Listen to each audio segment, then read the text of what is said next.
미국 전쟁 영웅 데스몬드 도스는 미국 육군 사병으로 미군 역사상 처음으로 집총 거부자로서 명예훈장을 수여받은 자이다. 그를 기념하는 동상도 있고 미국 내에는 의무병의 전설처럼 여겨지는 인물이다. 단순히 부상당한 동료들뿐만 아니라 숨을 거둔 동료들도 집으로 돌려보내어 하나의 중대를 모두 살린 사나이로도 불린다. 1919년 미국 버지니아주 린치버그에서 가난한 목수의 아들로 태어났다. 그의 유년기 시절은 세계 대공황기였고 그로 인한 어려운 생활 환경 탓에 9학년 이후에 학업을 포기하고 버지니아주 뉴포트 뉴스에 위치한 조선소에서 일하게 된다.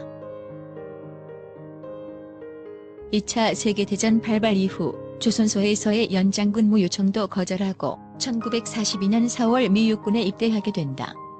당시 조선소 근무자들은 대체 복무가 가능했다. 2차 세계대전이 치열하게 벌어지던 1942년 4월 1일 미 육군에 입대한 데스몬드 도스는 제7일 안식일 예수재림교회 신자로서 살인을 금지한 계명과 안식일에는 일상적인 활동을 해서는 안 된다는 계명을 철저하게 지키기를 원했고 그리하여 집총을 거부하고 의무병과에 자원한다. 당시 미국 해군의 야전 의무병은 개인 호신을 위해 레몬 카빈 소총으로 무장했다. 그러나 의무병이 전투 전면에 나서 총을 쏠 일이 많이 없으니 비무장 상태의 의무병으로 복무하길 원한 것이다. 그는 첫 훈련소에서 토요일은 안식일에 있던 지휘 검열을 교회에 나가야 한다는 이유로 거부했고 순식간에 부대 내 최고의 문제덩어리로 떠올랐다. 전투병과로의 전환을 요구하는 지휘관들의 말도 끝까지 거부했고 안식일이라는 이유로 훈련도 지휘 검열도 참여하지 않았다. 다만 응급 환자를 돌보는 일은 안식일이라 하더라도 하나님의 뜻에 어긋나지 않을 것이라는 생각으로 업무를 수행했다. 결국 육군은 설득을 포기하고 도스를 의무병으로 유지시킨다. 당연하지만 군대가 사병에 대한 설득을 포기했다는 것은 말하기는 쉽지만 정말 수많은 고난과 역경의 시간이 지나갔다는 것을 의미한다. 지금이야 인권 문제에서 훨씬 선진화된 미군이지만 2차 대전 당시는 지금보다 훨씬 문제가 심각했다. 어쨌든 헌법재판관에게 집총 안 하고도 참전할 수 있는 권리를 허락받아 부대 내 유일한 의무병이 된 도스는 육군 제77 보병사단에 배속되어 태평양 전선에 배치된다.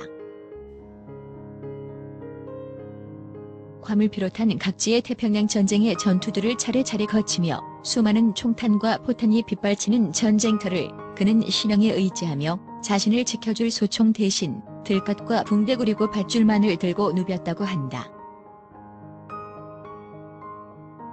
이윽고 1945년 꺼져가는 제국의 불씨를 붙잡고 발악하던 일본의 숨통을 서서히 조여가던 미국은 일본 본토 침공에 앞서 일본 남부의 섬 오키나와의 상륙 작전을 펼친다. 1945년 5월 5일 미 육군 제77 보병사단 제307 보병연대는 오키나와의 마에다 절벽 반대편에 숨어있는 일본군 지휘소를 점령하라는 명령을 하달받았고 도스가 소속된 제1대대 200여 명은 벼랑을 향해 진격한다. 하지만 1대대가 비탈면에 도착하자마자 매복하고 있던 일본군의 치열한 공격이 시작되었고 대포와 기관총의 집중 포화에 맞은 100여 명은 순식간에 쓰러지고 살아남은 55명만이 긴급히 후퇴하게 된다. 1대대의 유일한 의무병이던 도스는 아군이 심각한 피해를 입으며 후퇴하는 상황이 오자 위험천만한 적진 한복판에서 자신의 임무를 시작한다. 비처럼 쏟아지는 적기관총의 포화 속에서도 도스는 굴하지 않고 쓰러진 동료들의 상태를 일일이 확인하였고 만약 살아있는 동료가 있으면 들쳐업거나 둘러매는 식으로 치료가 가능한 안전한 곳으로 나르기 시작했다. 이렇게 한 명씩 차례대로 들것에 싣거나 밧줄에 묶어 안전한 지역으로 옮기기 시작한 지도 한참 뒤 심지어 일본군이 숨어서 수류탄을 던지고 있는 참호에 거의 10m 앞까지 달려가 쓰러져 있는 동료 7명을 구해낸다. 그가 입고 있던 국방색의 군복은 부상자들의 피로 흠뻑 젖어 검붉은 색으로 변했다. 본인의 생사도 오락가락하는 극한의 상황 속에서도 이렇게 필사의 구조 작업을 하던 중 결국 그도 일본군이 던진 수류탄 파편에 맞아 다리에 부상을 입는다.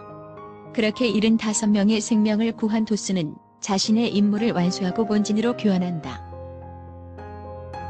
미국은 데스몬드 도스 상병에게 최고 훈장 중 하나인 영웅훈장을 수여하며 그의 영웅적인 공적을 기린다. 그는 당시를 하나님이 나를 보호해 주실 것을 믿었다라고 회고한다. 2차 세계대전 종전 이후인 1946년 도스는 필리핀 레이테 섬에 주둔하던 중 결핵 진단을 받는다. 이로 인해 1951년 8월 명예 전역을 하기 전 5년 반 동안 치료를 받았다. 전역 이후에도 계속된 치료를 받았지만 과도한 항생제 복용으로 인해 1976년 청력을 잃었다가 1988년 인공 달팽이관 이식 수술 이후에야 청력을 회복할 수 있었다고 한다. 1942년 도로시 슈드와 결혼했지만 1991년에 교통사고로 사별하게 되고 몇 년 후 프란시스 듀만과 재혼한다. 전 부인과의 사이에 아들 데스몬드 토미 도스 한 명을 두었다. 2006년 3월 23일 향년 87세의 일기로 사망한다. 그의 장례식은 명예훈장 수여자답게 미국 최고의 예우를 받으며 진행되었고 시신은 채터누가 국립묘지에 안장되었다. 지금까지 미국의 전쟁 영웅 데스몬드 도스의 이야기였습니다. 도움이 되셨다면 구독과 좋아요를 부탁합니다. 감사합니다.